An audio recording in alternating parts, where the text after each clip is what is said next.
बंगोपसागर सृष्टि होता घूर्णिबलय लघुचापर रूप नहीं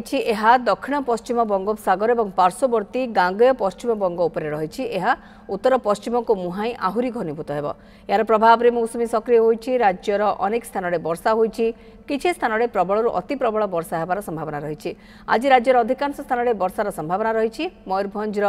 स्थाने स्थाने प्रबल अति प्रबल और केन्दुझर सुंदरगढ़ संबलपुर बालेश्वर जाजपुर में प्रबल प्रबलतर वर्षा हो पारे।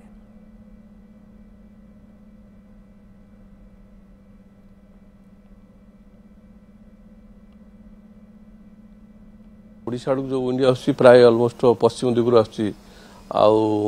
तार स्पीड भी बहुत अधिक रोची प्राय 50 ରୁ 60 किलोमीटर पर आवर रोची तमन एटा डिप्रेशन स्टेज को होइबार संभावना रोची हेई पारे डिप्रेशन किंतु तार से सिस्टमटा रोची आपनकर वेस्ट बेंगल झारखंड से जो बॉर्डर रोची से तार मूवमेंटटा पश्चिम उत्तर पश्चिम दिबो किंतु तार वर्षा हेई पारे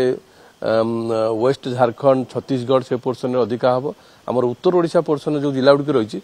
है वर्षार संभावना रोची कारण अल्परू मध्यम धरण वर्षा कंटिन्यू रहिबो आ सिस्टमटा मूवमेंट भेरी स्लो एते अधिक मूवमेंट नहीं कारण ये वर्षाटा कंटिन्यू रहिबो जदिओ दक्षिण ओडिशा रे लाइट रेनफॉल कंटिन्यू रहिबो किंतु उत्तर ओडिशा पकेट रे जेमिति आपनकर ढेंकानाल हला देवगढ़ सुंदरगढ़ आउ झारसुगुड़ा इवन केउंझर ये जो पकेट बालेश्वर मयूरभंज ये जो पकेट रही मॉडरेट माने मध्यम धरण वर्षा हो पारे गोटे गोटे जगह हेवी रेनफॉल होबार भी संभावना रोची।